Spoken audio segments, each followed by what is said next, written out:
presente charla leva como título Finanzas, privadas ou públicas. E, bueno, a verdade é que en primeiro lugar tamén quería agradecer a Lidia que me deu a oportunidade de presentar esta charla pola compañía que teño na mesa, que son unha persona bastante admiradora de Ricardo Zaldívar, e particularmente porque me parece un tema moi importante e do cal hoxe en día non se está vivindo un debate público en relación a algo que é fundamental, que é a democratización da economía. Nese sentido, hai moito que debater. Houve un rescate bancario nos últimos 10 anos que supuxo miles de millóns de euros públicos que posteriormente os bancos se negaron a devolver, e sobre o que non se está falando, tampouco se fala de que o sistema financiero galego desapareceu durante os últimos 10 anos produto dunha crise económica que nós non provocamos, pero que ese proceso de recentralización e de privatización afectou particularmente ao sistema financiero galego e á economía galega en particular, e existe unha serie de importantes debates que hoxe en día non se está dando na esfera pública, e é algo que estas xornadas queren contribuir a evitar, que é preciso que sigamos falando de economía e que busquemos solucións a través da economía que permitan mellorar a calidade de vida da xente e que non exclusivamente se fale dos beneficios empresariais e dos beneficios do capital financeiro, que ao final é a saída que se lle deu a crise, a búsqueda de que o capital financeiro poda retornar as súas taxas de beneficio independentemente de que eso signifique menores salarios e unha maior privatización e menores servicios sociais para a cidadanía. Nese sentido, e de forma máis extensa, vai vos falar hoxe Ricardo Zaldívar, que é doutor, penso que 2 veces de feito, unha delas na Sorbona de París, de Bilbao, afincado en Madrid, e con unha longa traxectoria no mundo da economía, e que, e particularmente, foi e é coordinador de ATAC no Estado español, que é probablemente unha das asociacións internacionais que ten máis bagaxe na construcción de discurso contrahexemónico fronte ao neoliberalismo, e nese sentido é un orgullo poder contar hoxe con el, e vai a ser un placer escoitar todo o que nos queira comentar. Así que pola miña banda nada máis, e cedo a palabra a Ricardo. Moitas gracias. Gracias a Lidia por pensar en que, bueno, pues hablar de finanzas podía ser algo que ATAC podía hacer, y gracias a los que a esta hora infame,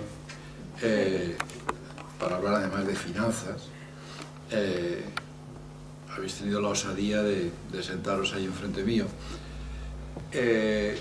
porque pensar un poquito, finanzas es eso que cuando leíamos el País, venían las páginas salmón, que se pasaban rápido, porque hablaba de cosas que realmente no interesaban en lo absoluto. Sin embargo,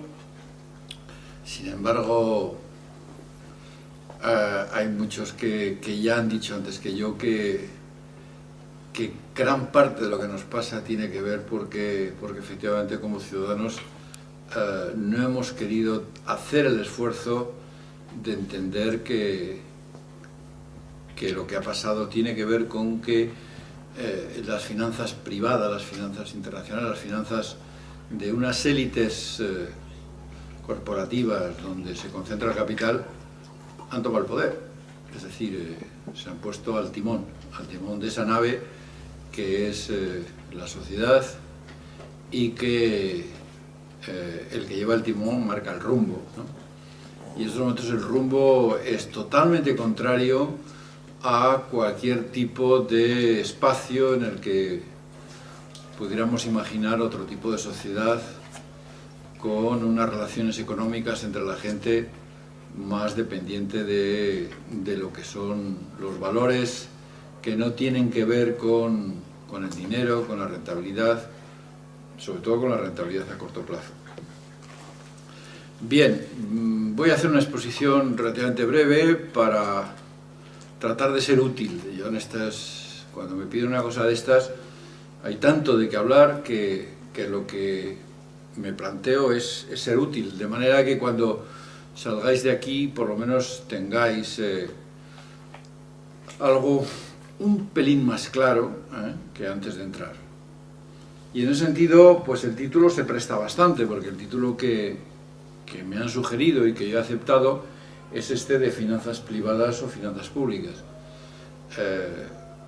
Diréis que, bueno, pues es que hay tal dicotomía, no pueden convivir las finanzas privadas y las finanzas públicas.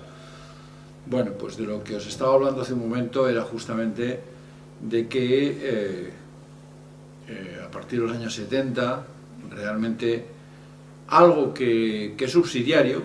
Las finanzas, en definitiva, en una economía, en cualquier tipo de economía, es algo subsidiario, es algo que está para asegurar, digamos, que proyectos de cualquier tipo pueden salir adelante, jugando con los elementos que tiene el sistema, que son, digamos, la capacidad de generar riqueza y la capacidad de asignar esa riqueza y esos medios a proyectos que les interesan a la sociedad. De repente se ha transformado en una situación absolutamente demencial, absolutamente, digamos, enemiga de cualquier tipo de sociedad en la que lo que se persiga sea, bueno, pues unos derechos humanos,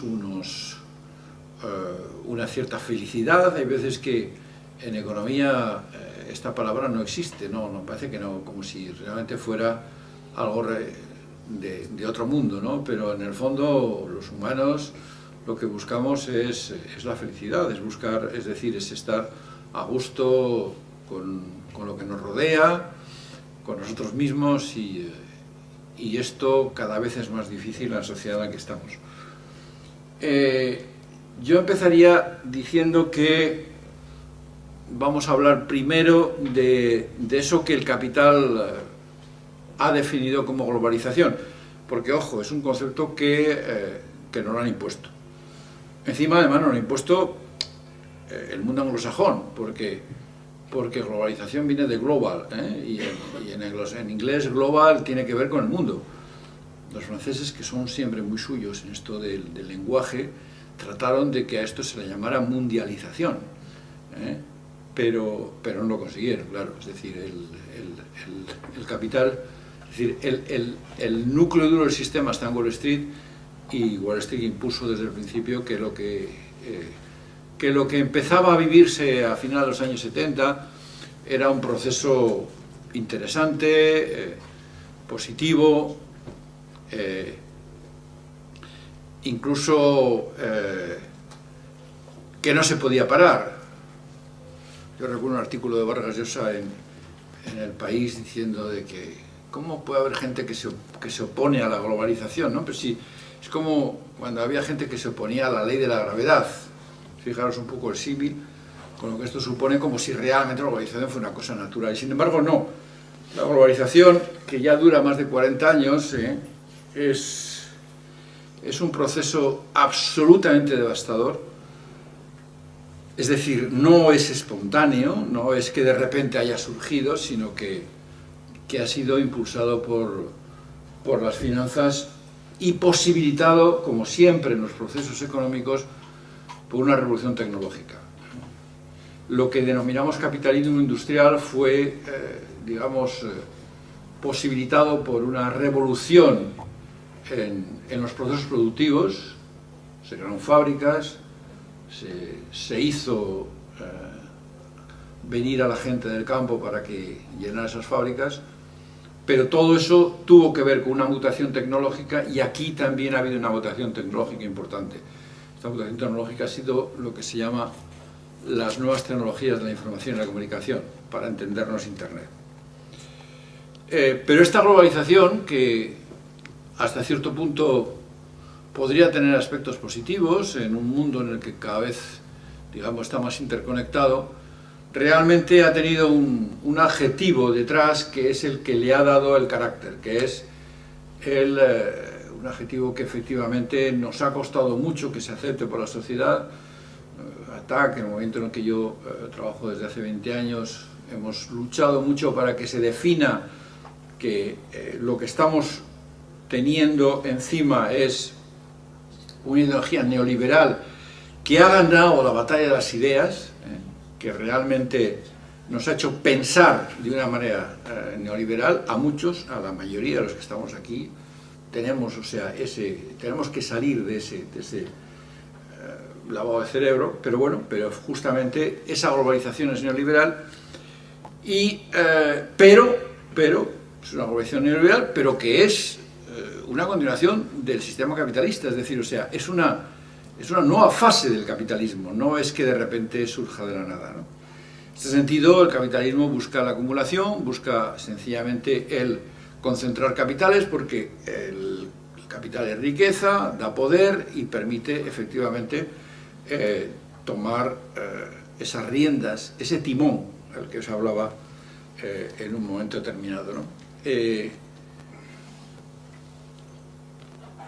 Pero claro, hay problemas porque esta globalización lo que entroniza es el mercado, es decir, que no hay una intencionalidad en las políticas, sino que realmente esa ideología lo que plantea es que dejemos que el mercado se autorregule. Este era un mantra que en el periodo que se llamó de globalización feliz, en la que todavía no habían empezado a aparecer los graves problemas de desigualdad y de crisis que esta globalización conllevaba, pues realmente casi fue adoptada por el mainstream de las universidades de economía del mundo, ¿no? O sea, los mercados se autorregulan, hay que dejarles porque ellos son sabios, en realidad juegan con la información que cualquier persona no puede tener en sus manos. Un gobierno no puede tener esa información, pero si los mercados la tienen,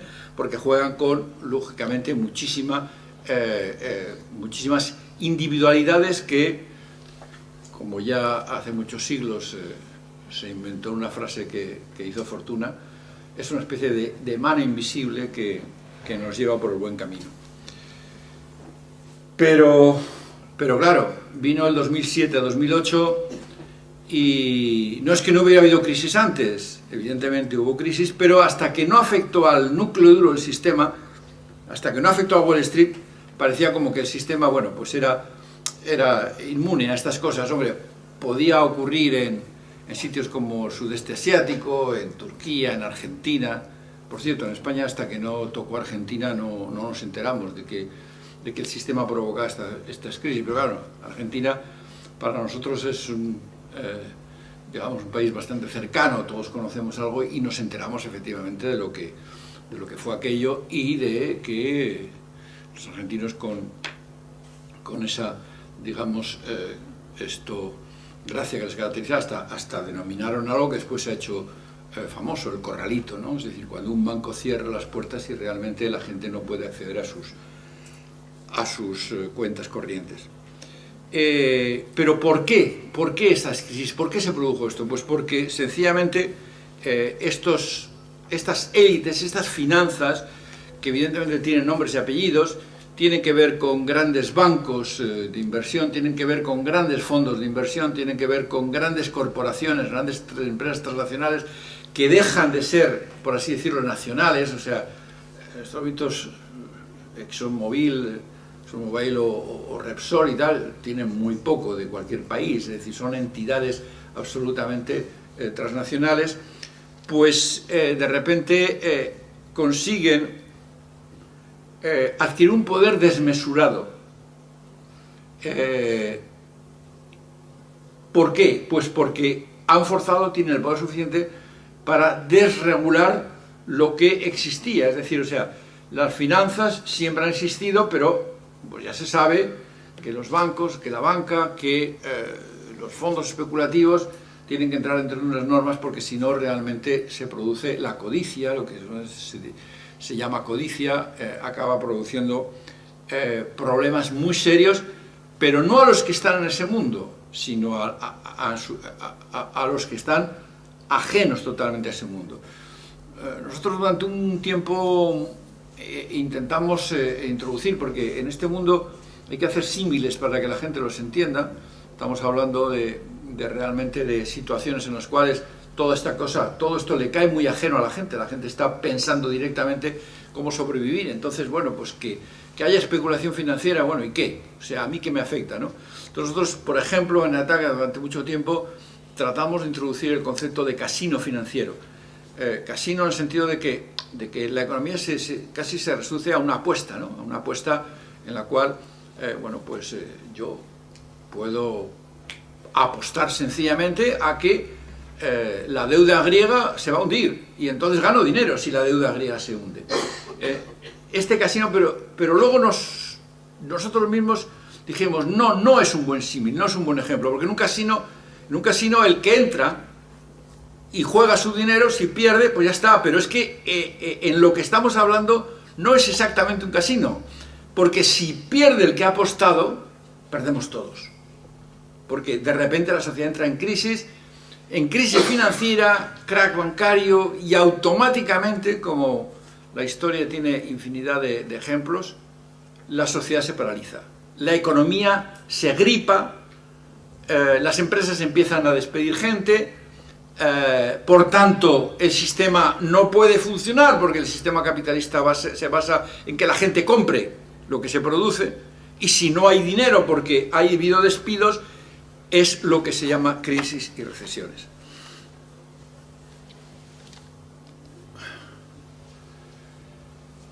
Este poder absoluto de las finanzas lo que hace es que ha cambiado el mundo, ha cambiado las reglas de juego, ¿no? Fijaros, a principios del siglo XX, cuando se produjeron estas dramáticas guerras en Europa, cuando se terminaron, en el año 18, hace ahora prácticamente un siglo, pues evidentemente los gobiernos se encontraron con unos problemas enormes de reconstrucción, y entonces la única manera que tenían de afrontar eso es con impuestos, recaudando a los ciudadanos que más riqueza tenían. Esto en Europa lo que supuso es que esos capitales se refugiaron en un país que decidió vivir de la evasión fiscal, que es Suiza.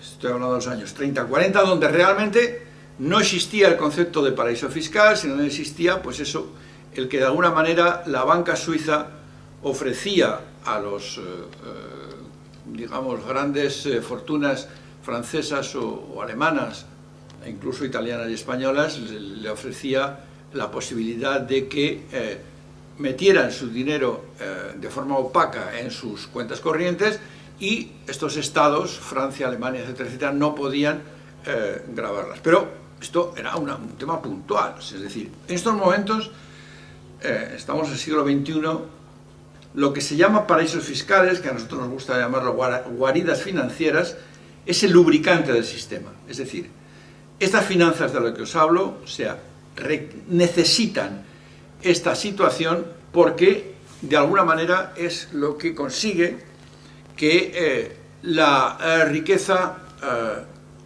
no contribuya de alguna manera a conseguir que el sistema funcione normalmente.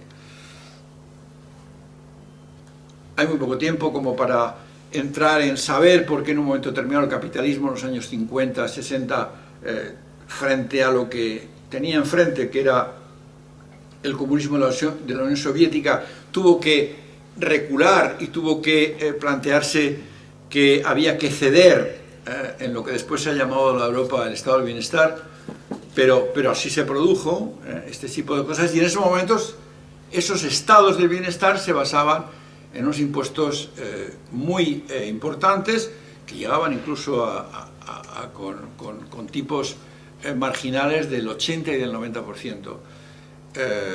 Es lo que ocurrió en Reino Unido, lo que ocurrió en Francia después de la Segunda Guerra Mundial. Pero es que en estos momentos, o sea, el poder de estas finanzas hace que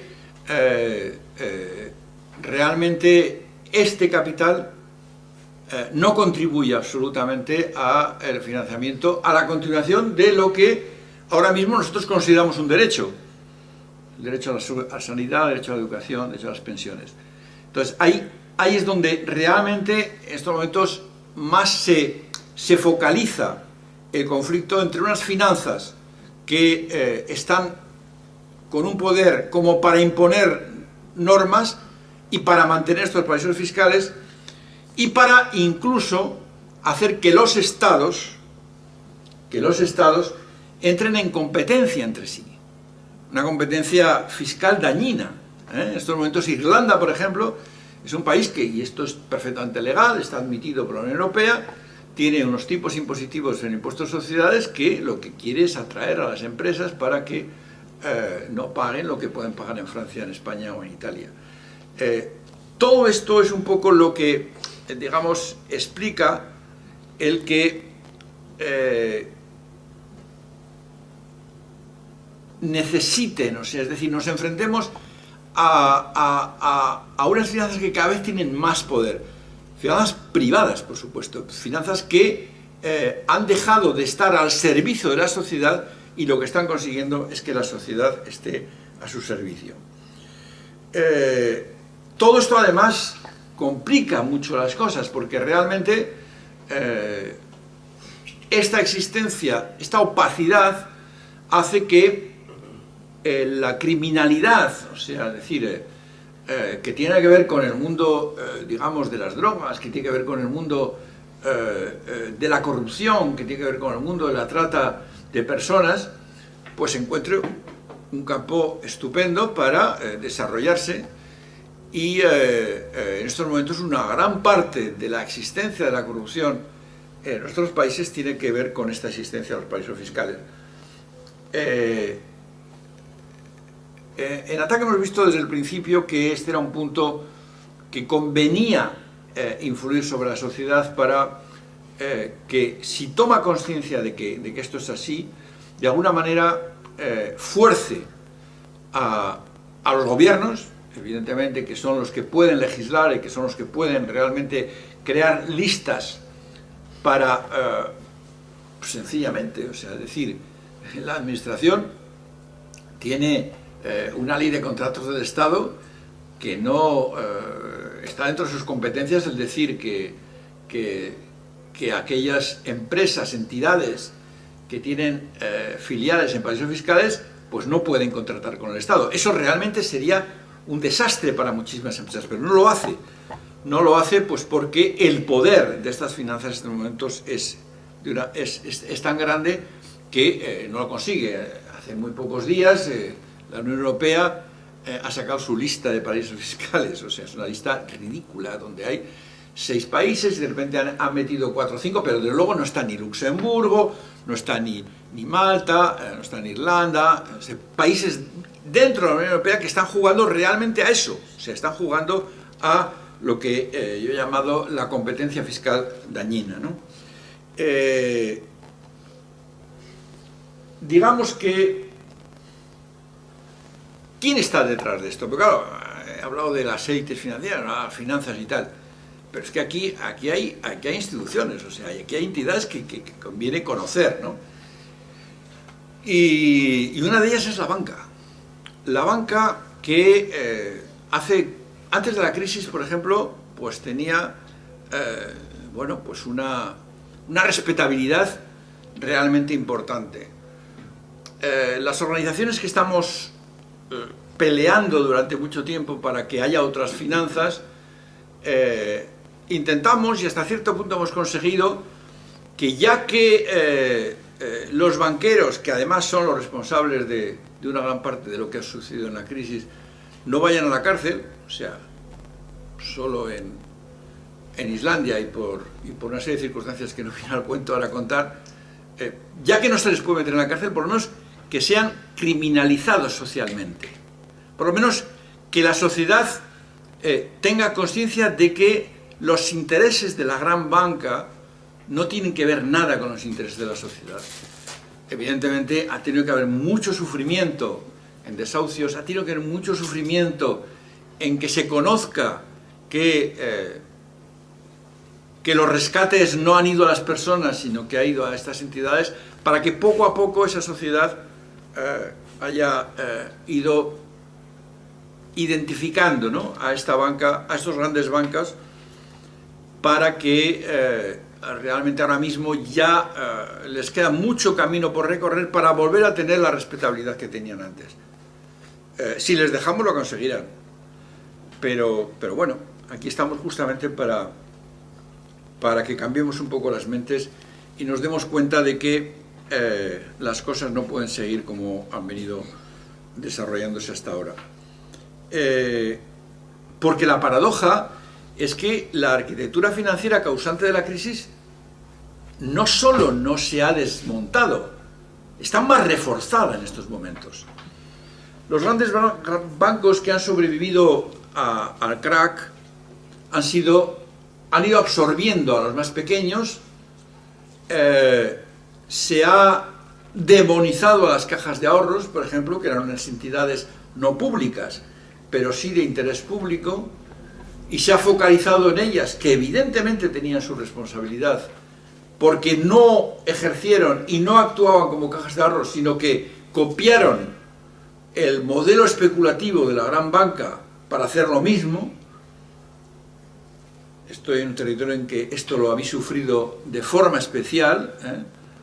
Ahora mismo las cajas de ahorro gallegas no existen, es decir, sencillamente se desmoronaron y entraron capital extranjero.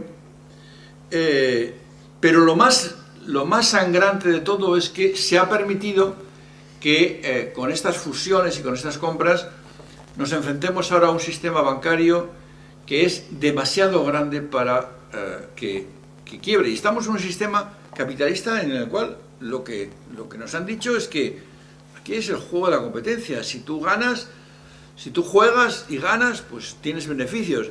Pero si pierdes, la empresa quiebra y viene otra, ¿no? O sea, la banca ha conseguido que esto no ocurra. Primero porque son demasiado grandes para quebrar, porque en ese momento el Estado dice no puede ser, no podemos dejar quebrar a esto, porque entonces hay un riesgo sistémico, hay un riesgo del sistema que de alguna forma es peor el remedio que la enfermedad. Más vale que la rescatemos, aunque sea con dinero público, porque la sociedad va a salir ganando. Ese es el gran logro de una banca que en un momento determinado ha conseguido ser demasiado grande para quebrar.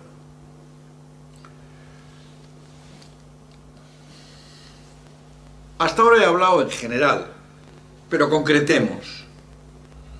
Los malos no son no solo es Wall Street, no solo es Goldman Sachs, JP Morgan, la gran banca. No. La UE está en este fenómeno y es, por así decirlo, uno de los principales protagonistas de esta deriva neoliberal de las finanzas. ¿Por qué? Pues porque ha impulsado esta hegemonía de las finanzas privadas en el continente europeo. Y ha conseguido que si alguien quiera decir yo hago las cosas de otra manera, ponga toda la artillería para que se retracte. Recordar el caso de Grecia.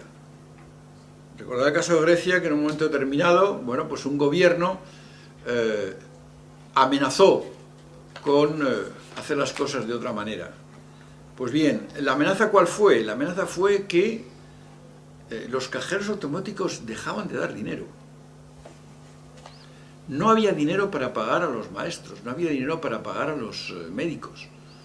O sea, es decir, el sistema en estos momentos es tal que realmente lo que se llamó la Troika, la Comisión Europea, el Banco Central Europeo y el Fondo Monetario Internacional, que de repente apareció por aquí sin que efectivamente es una institución internacional, no exactamente europea, pues consiguió que en estos momentos en la Unión Europea tenemos uno de los núcleos duros, como lo es exactamente Wall Street y el capitalismo norteamericano. Hasta aquí, por así decirlo, ese mundo tan, digamos, distópico, en el que podemos seguir hablando, podría seguiros contando y hundiros todavía un poquito más la moral, si es posible. Pero no, yo creo que bueno, pues en esta hora que me han dado, creo que es posible decir que las cosas pueden ser de otra manera. Y no es necesario que paséis por una facultad de economía, cosa que os desaconsejo absolutamente, esto para que entendáis que como ciudadanos y como ciudadanas tenéis la responsabilidad de por lo menos saber que hay alternativas y en qué consisten esas alternativas. Yo voy a muy someramente repasar 5 principios. 5 principios que evidentemente me voy a quedar en un nivel en el que no voy a entrar cómo conseguirlo, porque claro, efectivamente, frente a este poder, pero es que yo confío mucho en que si los ciudadanos y las ciudadanas se conciencian de que hay alternativas y que esas alternativas tienen que ver con cosas muy concretas, en ese momento las posibilidades de cambio son mucho mayores. Siempre va a haber 2 niveles, siempre va a haber un nivel en el cual lo que se trata es de forzar a los que toman decisiones para que no se vayan de rositas, porque es que encima se van de rositas en estos momentos. Es decir, toman decisiones como si realmente no supusiera el sufrimiento de mucha gente con esas políticas que toman, ¿no? No solo eso, sino que además, como ciudadanos y ciudadanas, tengáis la idea de que se puede hacer algo incluso a nivel personal, a nivel cotidiano, a nivel de vuestra vida normal día a día. Por eso hablo de 5 principios, por esquematizarlos un poco, en 5 ideas que quiero tratar de que queden claras, de que os las entendáis, las asumáis y las defendáis y las propagáis. Evidentemente puede haber, en vez de 5, a lo mejor me compráis 3, genial, o yo me he dejado 4 o 5 que en estos momentos, como Sociedad Gallega, que yo no conozco, y ya aprovecho para disculparme porque no hablo vuestro idioma, como Sociedad Gallega tiene más importancia y algo que no me refiero, pero por lo menos centrémonos en estos, ¿no? Porque lo que necesitamos es una transición hacia unas finanzas al servicio de la ciudadanía. De la misma manera que necesitamos una transición en materia ecológica, porque las cosas no cambian de la noche a la mañana, necesitamos una transición hacia unas finanzas al servicio de las personas. Porque de alguna manera lo que tenemos es que romper con esta lógica de la búsqueda desenfrenada de la riqueza material, es decir, de la acumulación capitalista.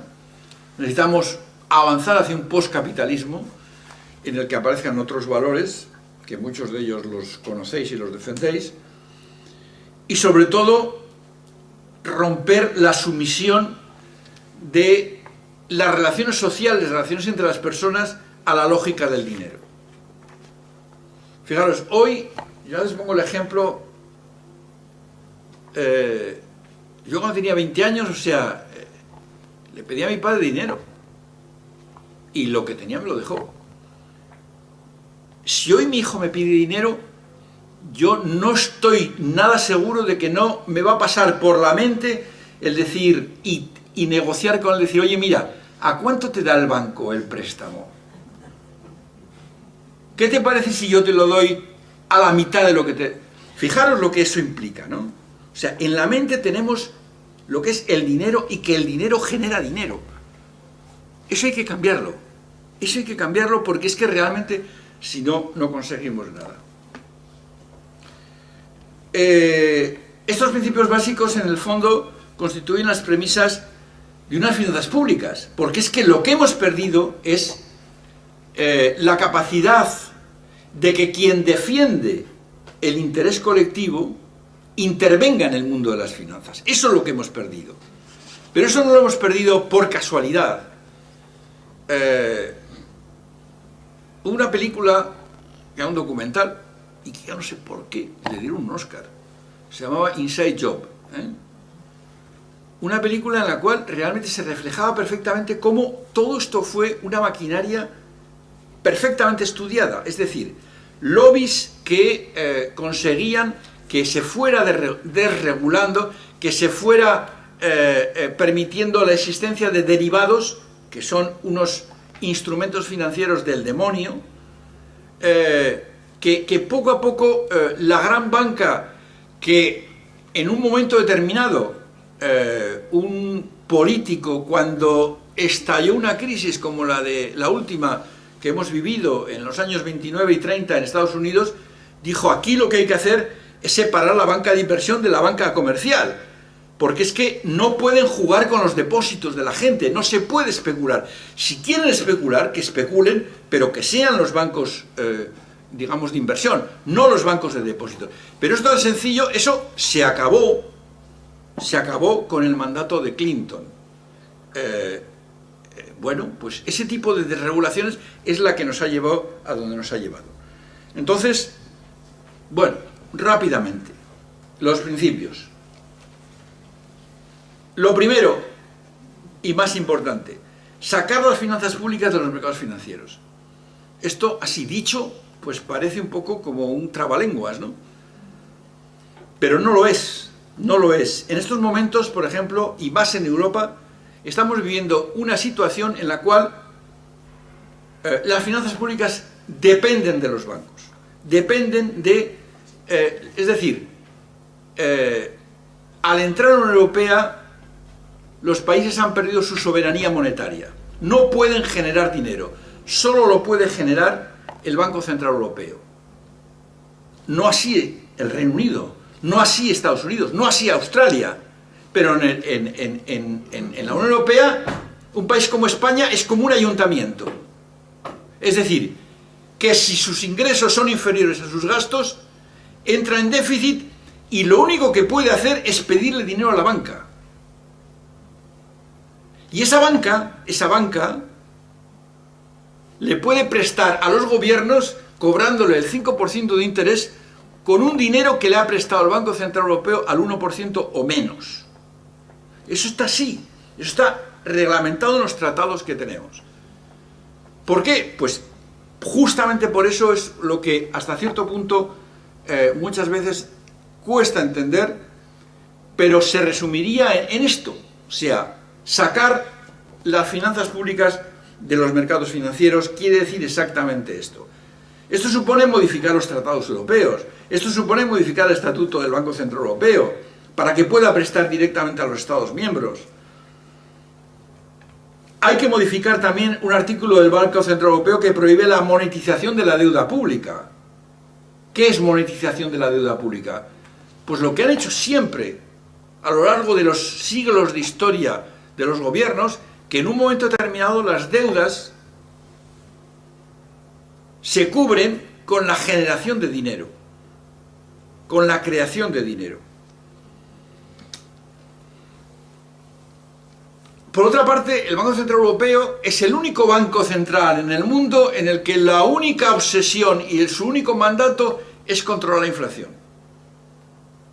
Pero no como le ocurre a otros bancos centrales europeos, que tiene como mandato el fomentar el crecimiento, el fomentar el empleo, es decir, vigilar para que la economía tenga un nivel de actividad suficiente como para la gente pueda vivir y sobrevivir. Y luego están las condiciones en que el Banco Central Europeo actúa. El Banco Central Europeo se pensó, y esto fue algo que, digamos, el poderío de un país como Alemania forzó cuando se hicieron estos tratados, lo que se hizo fue construir una especie de Banco Central Europeo al modelo del Deutsche Bank, ¿no? del Banco Central alemán. Pero lo que se buscaba, se decía, era que este banco fuera independiente de los gobiernos. Pero es que un Banco Central Europeo no puede ser independiente de los gobiernos. De hecho, ningún Banco Central Europeo es independiente de los gobiernos, salvo el que tenemos en la Unión Europea. Además, es un banco que es que carece de legitimidad democrática. En estos momentos, o sea, sencillamente tiene aparentemente una persona que lo dirige y que no da cuentas absolutamente a nadie. Este es el primer punto, por tanto, en el que me centro, el que quería transmitiros algunas ideas para que las vayáis mezclando con las vuestras en otras cosas, pero pensar que efectivamente aquí hay un elemento clave que hay que cambiar, ¿eh? Y hay que cambiarlo de una manera urgente. Después, si hay tiempo, hablaremos un poquito de cómo, desde un país periférico como España, podemos imaginar esto que puede avanzar en la línea en la que estamos hablando. Segundo principio, hablar de la deuda. De la deuda no se habla muy poco, pero la crisis lo que ha hecho ha sido dejar un país que tanto en las familias como en las empresas, como en el Estado, como en los gobiernos, tiene una deuda enorme, una deuda muy fuerte que no la tenía, por cierto, pero claro, es un poco digamos, la lógica del sistema. La lógica del sistema, con este poder desmesurado de las finanzas,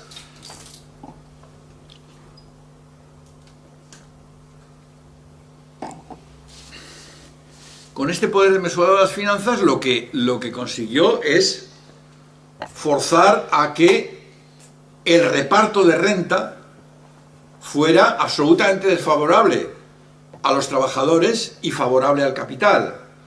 Pero si tú reduces la masa salarial, el sistema necesita que esa gente compre. Y para que esa gente compre, si no hay salario, lo único que hay es endeudamiento. Eso por una parte. Por otra parte, la Unión Europea se construyó con un euro en el cual efectivamente las decisiones se tomaban con economías muy dispares. Entonces lo que era bueno para países como Alemania o Bélgica o Austria no era bueno, por ejemplo, para Italia, España o Irlanda.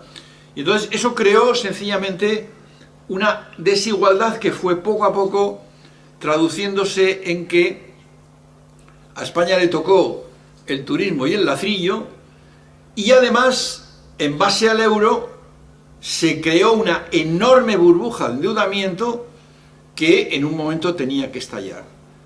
Pero fueron los propios bancos alemanes, franceses y no europeos los que fomentaron este endeudamiento de la banca española para fomentar una burbuja que después acabó estallando. Eso por lo que respecta a las empresas. Pero luego vino la gran estafa. La gran estafa consistió en que, como os he dicho antes, la banca, cuando entró en crisis, cuando entró en dificultades, los gobiernos pensaron que eran demasiado grandes para quebrar, entonces había que ayudarlas, había que rescatarlas. Y había que rescatarlas con dinero público. Y rescatarlas con dinero público implica endeudamiento.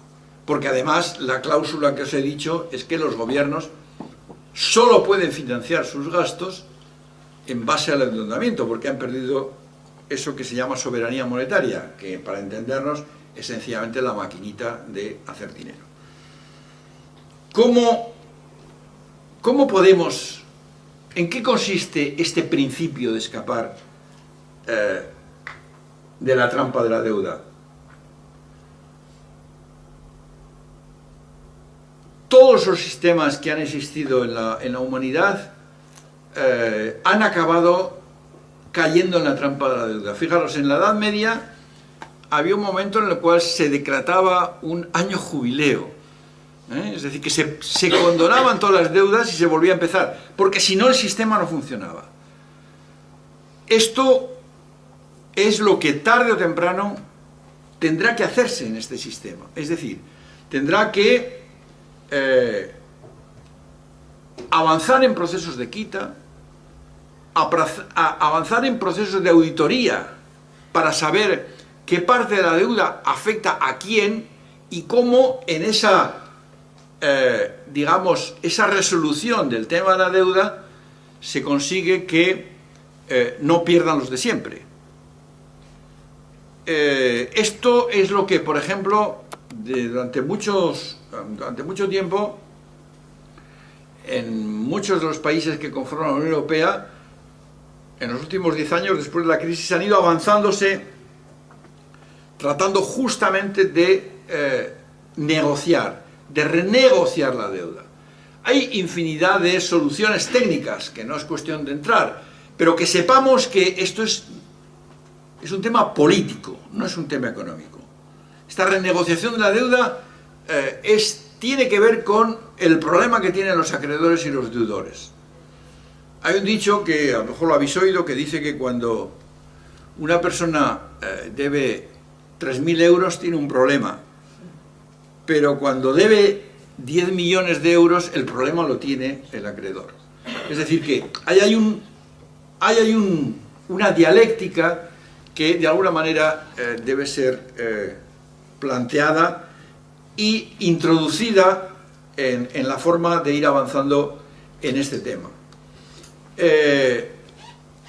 Porque de alguna manera el rescate de la banca no ha resuelto los problemas. Tenemos una banca que necesita una recapitalización muy grande, pero claro, eso va en contra de la rentabilidad. Lógicamente, esto lo entendéis, es muy fácil, la rentabilidad tiene que ver con el dinero que se aporta y los beneficios que se retiran. Si nosotros obligamos a que el dinero que se aporta sea mayor, si no sube los rendimientos, si no sube el capital, los beneficios, el rendimiento baja. Por eso la banca es tan reacia a esa recapitalización. Pero, de alguna forma, en este casino financiero, en este juego de apuestas, si no se consigue esto, volveremos a entrar en nuevas crisis y volveremos a entrar en nuevos rescates de las bancas, de la banca, que no pueden hacer frente a situaciones en las cuales lo que deben es muy superior a los bienes y recursos que tienen.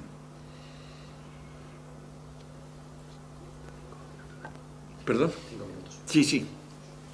Aunque voy por el segundo, los otros 3 son más rápidos. De alguna forma, el tema de la deuda es muy importante. Es un tema en el cual realmente tiene además muchas, digamos, muchas caras, y además debe ser tratado a todos los niveles, o sea, no solo a nivel europeo, no solo a nivel de Estado, sino a nivel autonómico y a nivel de los municipios.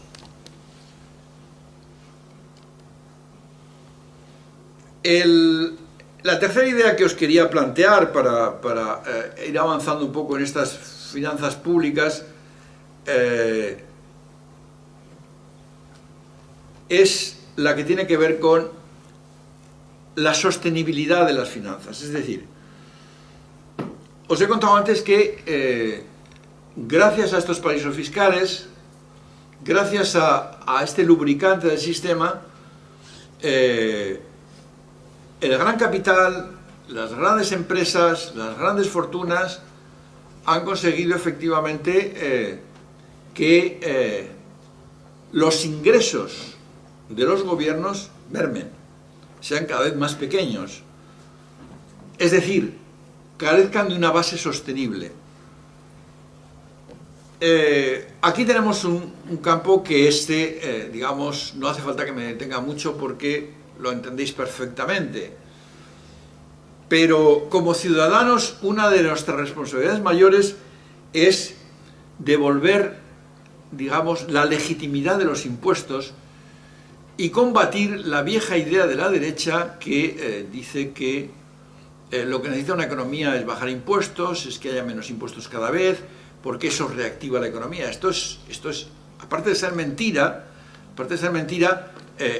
digamos, va en contra de los intereses de los más desfavorecidos, porque es que son los que acaban pagando. O sea, cuando se anuncian rebajas de impuestos, lo que se anuncia son rebajas de impuestos, lógicamente, a los más ricos.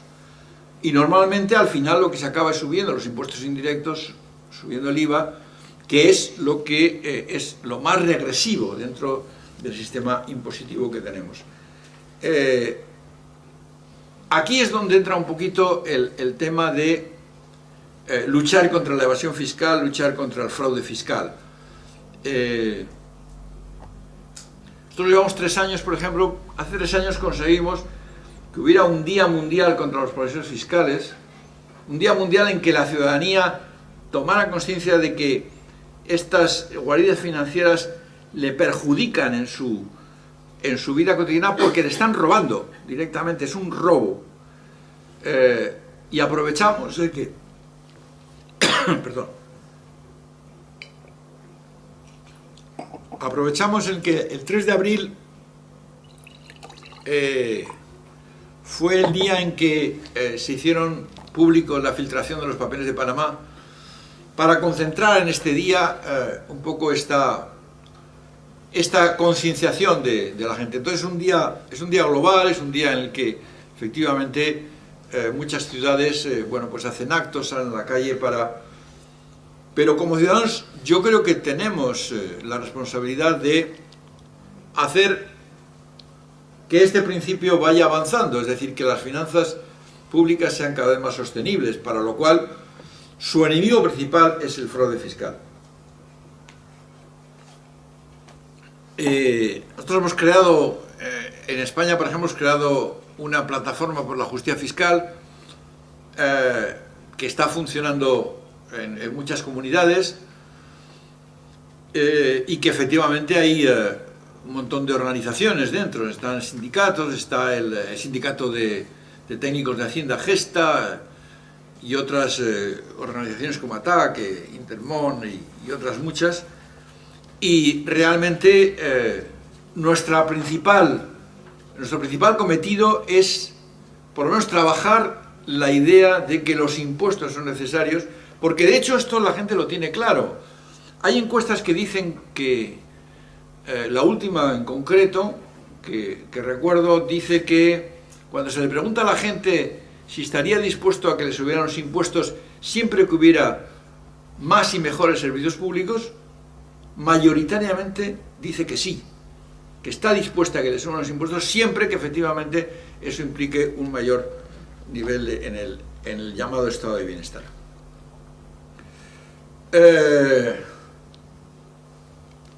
Vamos por el cuarto, que es desarmar los mercados financieros y poner al servicio bancario bajo control social.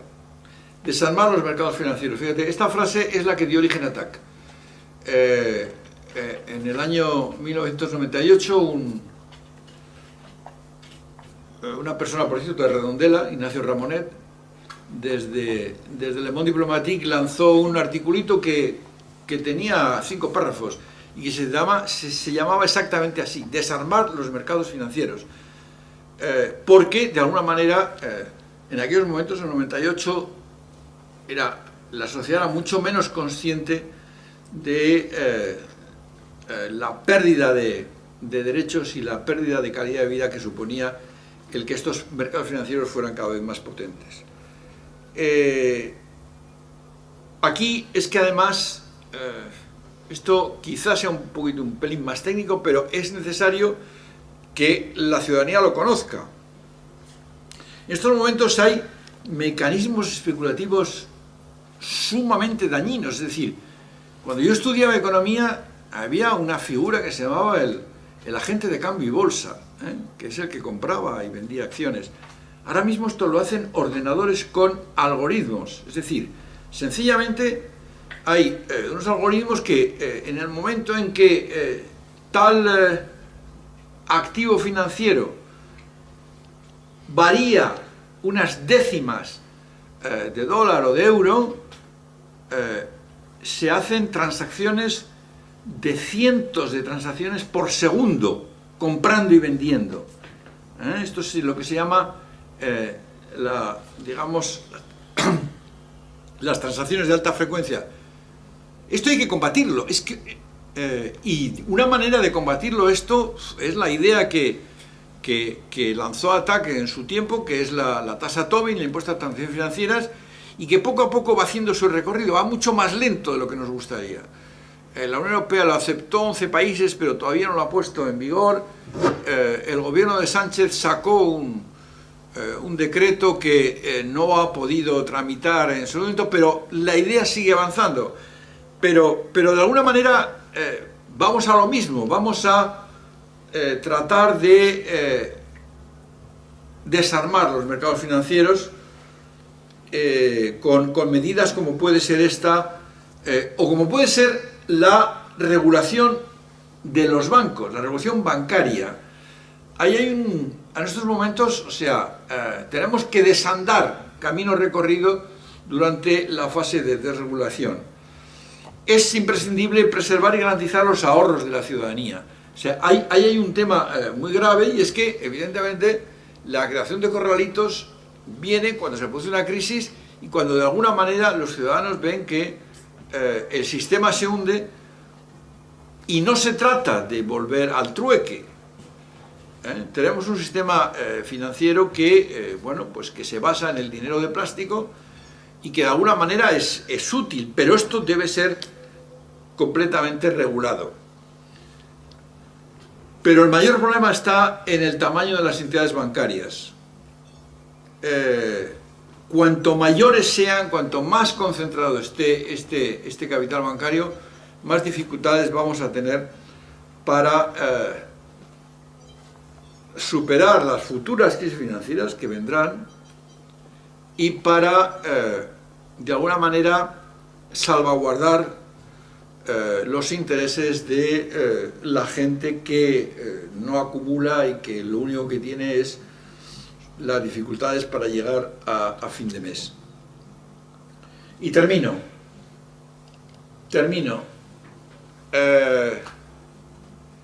El último de los principios que os quería transmitir es el de permitir una financiación pública y democrática de la economía. Y fijaros que aquí introduzco la palabra financiación, que es un poco de donde viene todo, porque esto de lo que os he estado hablando hasta ahora es un proceso que hemos llamado financiarización, que tiene que ver con este predominio de las finanzas, no con la financiación. Pero una financiación pública tiene que ver, lógicamente, con las entidades que estén respetando, que estén buscando el interés colectivo. Lógicamente, el BBVA, el Banco de Santander, no penséis que su actividad va en la línea de defender el interés colectivo. Pero es que en estos momentos nos encontramos en un país dentro de la Unión Europea en que ha desmontado totalmente su banca pública, no la tiene. Otros países sí la tienen, Francia, Alemania sí tiene banca pública, nosotros no tenemos banca pública porque se ha privatizado. El BBVA, recordar que la A es Argentaria. Argentaria era el último resquicio de una banca pública que en su momento fue digamos, un eslabón para orientar políticas económicas, y sin financiación pública, sin banca pública, realmente no podemos pensar en todas las transiciones que tenemos que hacer para el cambio de modelo productivo, para la transición ecológica, etcétera, etcétera.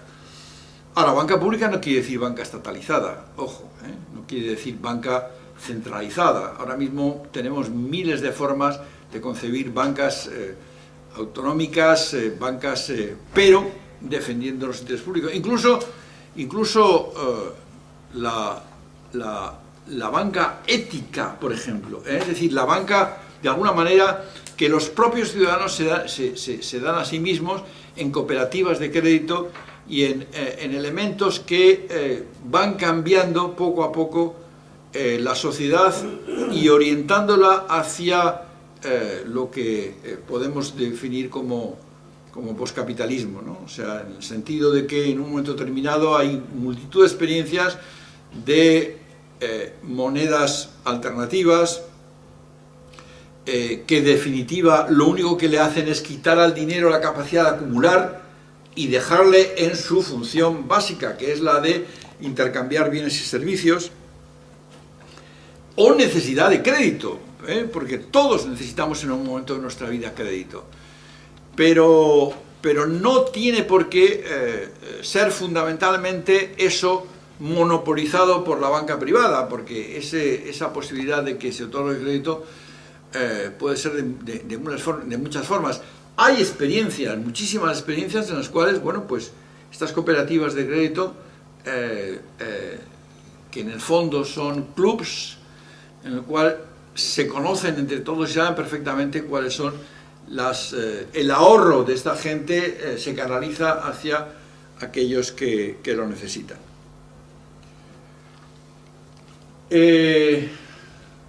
Todo esto que os he contado es factible. ¿Dónde? ¿Dónde? En la Unión Europea tenemos un Banco Central Europeo, un euro, en un país. Bien, que sepamos que en principio, lógicamente, tenemos un Banco Central Europeo, tenemos una moneda común, y ya hay que cambiar los tratados, hay que trabajar a nivel europeo, eso está clarísimo. Pero eso no quiere decir que se rompan absolutamente otras vías del tipo acuerdo entre países dentro de la Unión Europea para implantar determinadas políticas o dobles monedas, o sencillamente el hecho de que fuercen el cambio de los tratados. Evidentemente en estos momentos estamos viendo que no es nada fácil salir de la Unión Europea. Si a algún país, aparte del Reino Unido, de repente se le pasa por la cabeza, se le plantea, pero sí hay mecanismos en los cuales efectivamente la implantación de este tipo de principios, o sea, tienen pues una determinada vialidad.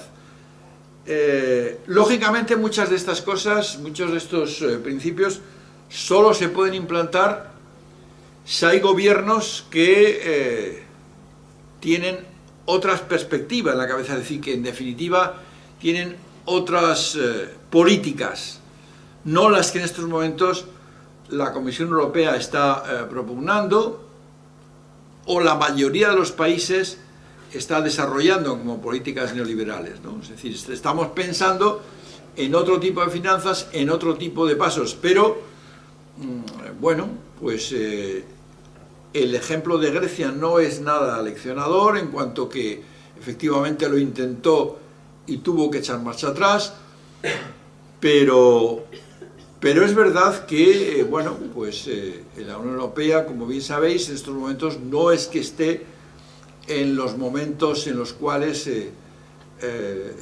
tenía la convicción y la fuerza como para bloquear absolutamente cualquier iniciativa llevada por unos cuantos países que puedan pensar que algunos de estos principios pudieran desarrollarse. Pero evidentemente los gobiernos de estos países tienen que tener otra ideología y otra perspectiva y otros objetivos. El problema, por ejemplo, de la bancarización de las cajas rurales empieza a crear serios problemas en el mundo rural y en el mundo en el cual incluso a los pensionistas, es decir, o sea que efectivamente las cajas rurales tenían unas funciones sociales claras en pequeños pueblos que ahora mismo no la cumplen. Eso por una parte, pero si a lo que te refieres es al funcionamiento, es decir, a la sostenibilidad y a la solvencia de las pequeñas cajas rurales, bueno, pues hay efectivamente media docena de cajas rurales que han sobrevivido perfectamente a la crisis sin entrar, porque es que ellas mismas en ningún momento se metieron en la vorágine especulativa de la copia de lo que hacían los grandes bancos, ¿no? Entonces, a lo mejor tú sabes más que yo en la pregunta, pero no te puedo responder concretamente, más que con algunos ejemplos que sí me consta. Sí, solo unha cousa moi breve en relación a isto, tanto Marea como organización como eu como particular somos cooperativistas de Caixa Rural, e no caso concreto de Caixa Rural Galega, que era inicialmente Caixa Rural de Lugo, é unha das caixas que ten, bueno, das entidades financieras que ten uns índices de ratio de solvencia máis elevados de todo o Estado, o que quere decir que a viabilidade desas institucións financeiras que non son a grande banca está incluso máis refrendada polos propios datos, vamos. Efectivamente, bueno, claro, e eu podo ir á asamblea, igualdade de condicións, o resto de... Sí. A eso justamente a lo que me refería yo cuando en el quinto principio hablaba un poco de lo que necesitamos una banca pública, y necesitamos otros tipos de banca, o sea, más enraizados en el territorio, más enraizados con la gente, en el cual la gente se sienta un poco más partícipe, ¿no? O sea, ese fue siempre el principio de las cooperativas de crédito y de las... Porque claro, ahora mismo es que son dos niveles, o sea, uno es ese nivel y otro es, imaginaos que de repente hay un cambio de gobierno y quiere desarrollar políticas, por ejemplo, de transición hacia otro modelo productivo y tal. Es que, o sea, ahora mismo tenemos una institución que se llama el ICO, que es ridícula, o sea, es decir, porque además no está pensada para eso, o sea, no hay financiación pública que pueda acompañar a las políticas. Yo, primero, creo que ahora mismo, no sé, es como plantearse otro mundo, ¿no? Entonces, todos los que estamos aquí, yo creo que vamos a tener que convivir con un sistema público-privado, de banca privada y de banca pública. No es, digamos, o sea, por lo menos yo no lo concibo que de repente podamos pasar a este sistema único. Y por otra parte, además, si algo nos ha enseñado el siglo XX es que una economía mixta, en la cual pudiera funcionar efectivamente las empresas capitalistas de otra manera. Hay un autor que yo he seguido, se llama Christian Felber, que tiene unos libros que se llama Economía del Bien Común, y es un compañero de ATTAC, además, de Austria, en la cual pues él define perfectamente lo que podría ser unas empresas en las cuales, por ejemplo, de banca, en la que definieran otros criterios para otorgar créditos. Hay que darse cuenta de que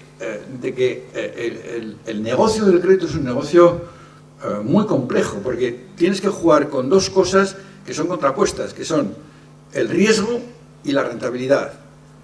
El riesgo en el sentido de que cuando tú prestas dinero, digamos, o sea, tienes que jugar con la morosidad, o sea, tienes que saber que, pues, eso es el dinero lo prestas para un proyecto y ese proyecto puede ir bien o puede ir mal. Si va mal, el que ha prestado el dinero lo pierde, ¿no? Entonces en ese negocio, ahora mismo está totalmente en manos privadas. Y totalmente en manos privadas quiere decir que se busca estrictamente el mínimo riesgo y la máxima rentabilidad.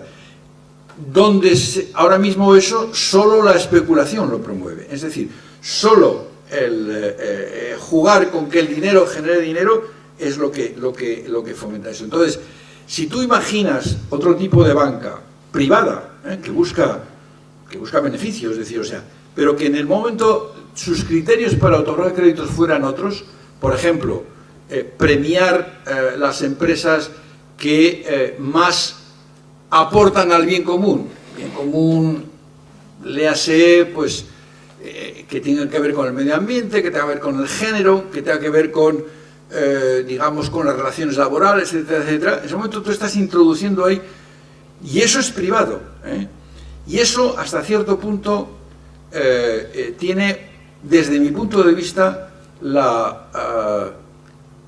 enorme ventaja de que no estataliza, o sea, no funcionarializa, no crea funcionario que en un momento determinado puede efectivamente caer en situaciones que, como decía antes, el siglo XX nos ha demostrado que pueden ser perniciosas, ¿no?